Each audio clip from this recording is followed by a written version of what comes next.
মাত্র ৩,৫০০ টাকায় marine drive রোডের ইনানি বিচে সাগরের সবথেকে কাছের একমাত্র রিসোর্টে থাকার অভিজ্ঞতা ছিল অসাধারণ। হ্যালো এভরিওয়ান, আসসালামু আলাইকুম। সবাই কেমন আছেন? আমরাও কিন্তু অনেক ভালো আছি। আমরা এখন ব্রিটেনিয়া বিচ রিসোর্ট থেকে বের হয়ে চলে যাচ্ছি আমার পছন্দের অন্যতম একটা রিসোর্ট, প্যাভেলস্টন রিসোর্টে। এই প্যাভেলস্টন রিসোর্টটা হচ্ছে একদম ইনানি বিচের সাথেই। আমরা অটো করে চলে আসলাম রিসোর্টের সামনে। আমরা এখন গেট দিয়ে ভিতরে প্রবেশ করলাম, আর প্রবেশ করেই সামনে চোখে পড়বে রিসিপশন। আমরা অটো থেকে নামা মাত্রই হোটেলের লোক চলে আসছে আমাদের ব্যাগ নেওয়ার জন্য। আমরা রিসিপশনে যাব না, আমরা সরাসরি চলে যাব বিচের পাশে তাদের রেস্টুরেন্টে বসার জন্য।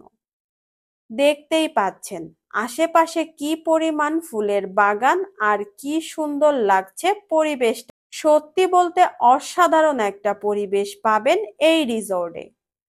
আমাদের রুমটা ক্লিন করা হচ্ছে, তাই আমরা একটু পরেই রুমে যাব। এর জন্য আমরা বিচের পাশে গিয়ে তাদের রেস্টুরেন্টে কিছুটা সময় বসবো। আর আমাদের পেপারগুলো আগে থেকেই রেডি করা ছিল, কারণ এই রিসোর্টে আমরা আগেও এসেছি এবং এই রিসোর্টের ম্যানেজার সহ স্টাফদের সাথেও ভালো একটা কমিউনিকেশন রয়েছে আমাদের। আমরা চলে আসলাম বিচের পাশে। দেখতে পাচ্ছেন কি পরিমাণ লোক ঘুরতে এসেছে এই রিসোর্টের সামনে। আর এই সাইডটাতে রয়েছে তাদের রেস্টুরেন্ট।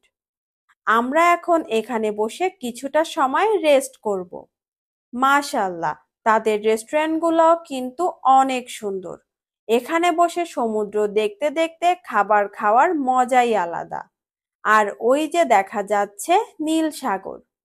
মেরিন ড্রাইভ রোডে যতগুলা হোটেল এবং রিসোর্ট আছে, একমাত্র প্যাভেলস্টন ছাড়া আর কোনো রিসোর্ট নেই বিচের পাশে এবং সমুদ্রের এতটা কাছে। এত সুন্দর একটা পরিবেশে এসে এক জায়গায় কি বসে থাকা যায়? তাই আমি উঠে হাঁটা শুরু করলাম রিসোর্টের রুমের দিকে। এই রিসোর্টের বিল্ডিংগুলো ডুপ্লেক্স সিস্টেম। আর আজকে আমরা থাকবো এই ডুপ্লেক্স বিল্ডিং এর নিচতলাতে অনেক সুন্দর একটা রুমে, কারণ দুই তলাতে কোনো রুম ফাঁকা ছিল না, তাই বাধ্য হয়ে আমাদের নিচতলায় রুম নিতে হয়েছে। মুখে হাসি ফুটছে খালি বাসি খাইলাম। আমি এসেই আমাদের নির্ধারিত রুমের সামনে গিয়েছিলাম, কিন্তু রুমটা মাত্রই ক্লিন করে গেছে এবং ভেজা ছিল, তাই কিছু সময় বাইরেই অপেক্ষা করি। এরই মধ্যে আমাদের ওয়েলকাম ড্রিঙ্কস নিয়ে চলে এসেছে। হাত বাড়িয়ে দিলাম। থ্যাংক ইউ বলছো তুমি আমাকে। ওই যে তোমার বড় মেহমান, তুমি ভিডিও করো গিয়ে। এই যে মা এই নাকিলি। সত্যি বলতে আমরা তিনজনেই অনেক খুশি ছিলাম এই রিসোর্টে এসে।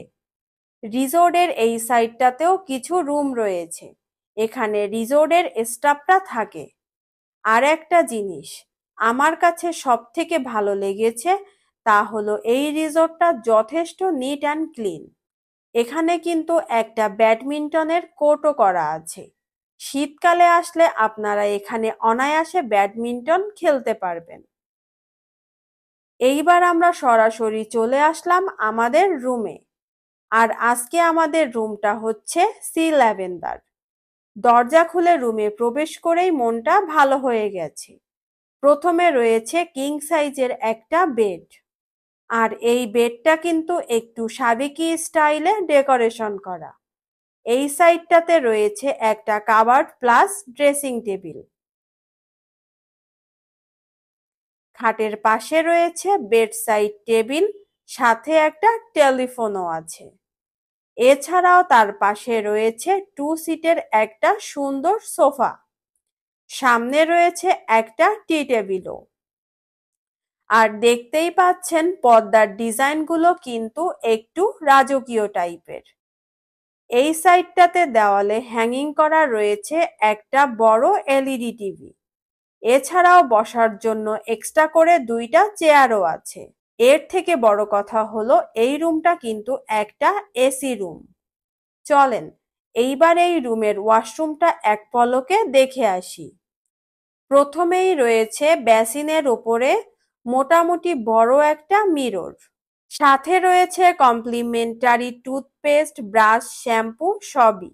ওই পাশটাতে রয়েছে হাই কমোড। তাছাড়া ওয়াশরুমটা মোটামুটি বড়ই আছে এবং মোটামুটি পরিষ্কার পরিচ্ছন্নও আছে। এইবার আমরা চলে যাব এই রুমের ব্যালকনিতে। সত্যি বলতে এই ব্যালকনিতে এসে বসলে আপনার হাতে যদি থাকে 1 কাপ কফি তাহলে আর কিছুই লাগবে না। মাশাআল্লাহ, দেখতে পাচ্ছেন কত সুন্দর একটা ভিউ সামনে।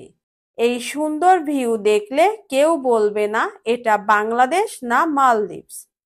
ভাবা যায় ৩,৫০০ টাকায় সকালের আনলিমিটেড বুফে ব্রেকফাস্ট সহ এত সুন্দর একটা রিসোর্ট। পার্সোনালি আমার কাছে এই রিসোর্টটা অনেক ভালো লেগেছে। আপনাদের কাছে রিসোর্টটি কেমন লেগেছে অবশ্যই কমেন্টস করে জানাবেন। আজ এই পর্যন্ত, দেখা হবে নেক্সট ভিডিওতে। ততক্ষণ পর্যন্ত সবাই ভালো থাকবেন। আল্লাহ হাফেজ।